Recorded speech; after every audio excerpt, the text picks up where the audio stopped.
स्वागत है आपका एक न्यू वीडियो में। आज फिर हम एक न्यू स्टोरी सुनेंगे, भूतिया स्टोरी सुनेंगे।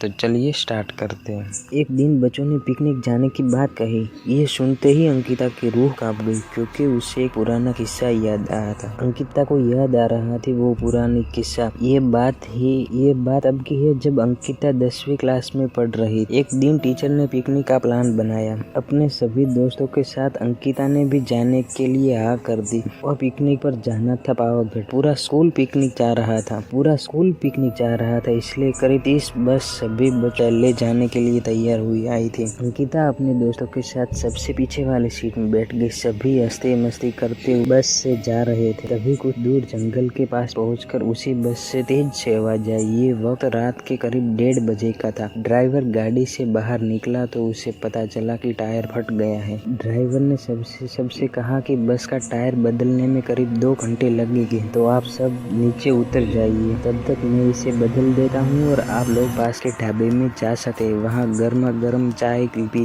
लीजिए और मैं इस टायर को फटाफट बदलने की कोशिश करता हूँ। ड्राइवर ने बात सुनकर सभी बस से उतर गए और पैदल चलते हुए पास के ढाबे तक में पहुँचे। वहाँ बूढ़ा आदमी एक चाय बना रहा था। इतनी रात को ढाबा खुला हुआ और किसी इंसान को चाय बनाते हुए देख सबको हैरान हुई और सब लोग ढाबे पर पहुँचे। उस बूढ़े इंसान ने कहा, आप सब चाय पी लीजिए, यहाँ अक्सर लोगों की गाड़ियाँ खराब हो जाती, इसलिए मैं भी अपना ढाबा हरदम खुला रखता हूँ। आप जैसे राहगीरी में कुछ मदद हो जाती है। उनकी बात सुनकर सबने चाय का ऑर्डर दे दिया। उन्होंने कुछ ही देर में सबके लिए चाय बनाकर प्रस्तुत कर दी। तभी अचानक चाय पीते हुए अंकिता की आंखें एकदम ढाबे की छत पर गई। वहाँ अंकिता ने एक औरत को सफेद रंग की साड़ी में खुले बाल लहराते हुए देखा। कुछ देर के बाद वो औरत जोर से हंसने लगी। भले ही हंसने की आवाज किसी को सुनाई दे रही नहीं थी, लेकिन अंकिता ने उसे मुंह खोलकर हंसते हुए देखा था। ये देखकर अंकिता ने डर के मारे आंखें नीचे झुका ली। तरह अंकिता ने दोबारा चाय पीना शुरू किया था कि उसी वक्त जोर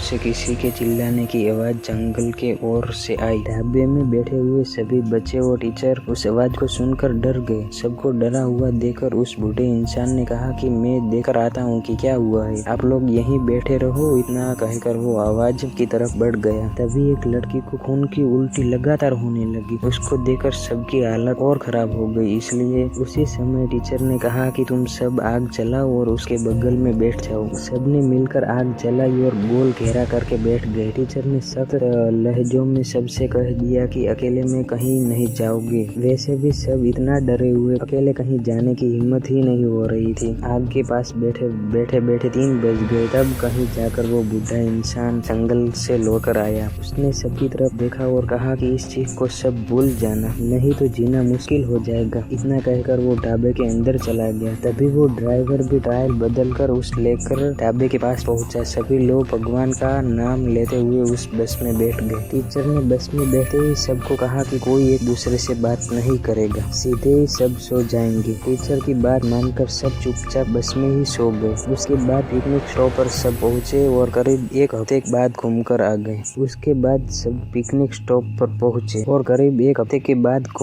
गए। पिकनिक में किसी ने दूसरे बस के बच्चों को इस रात के बारे में कुछ नहीं कहा, क्योंकि टीचर ने मना किया था। लेकिन पिकनिक से लौटे ही सबने अपने दोस्तों को, दूसरी क्लास वालों को इस भूतिया घटना के बारे में बताया। आज पिकनिक का नाम सुनते ही ये भूतिया ढाबे की कहानी अंकिता के मन में आ गई और बच्चों को पिकनिक भेजने से उसे डर लगने लगा। तो हमें ये कहानी से हमें ये सीखना है कि बीती घटनाओं को भूल जाना है, ये चाहे नहीं तो जीवन भर वो घटना डराती रहती है। इस स्टोरी को यहाँ ही खत्म करते हैं। अगर स्टोरी अच्छी लगी तो लाइक करो, शेयर करो। फिर मिलेंगे एक न्यू स्टोरी में।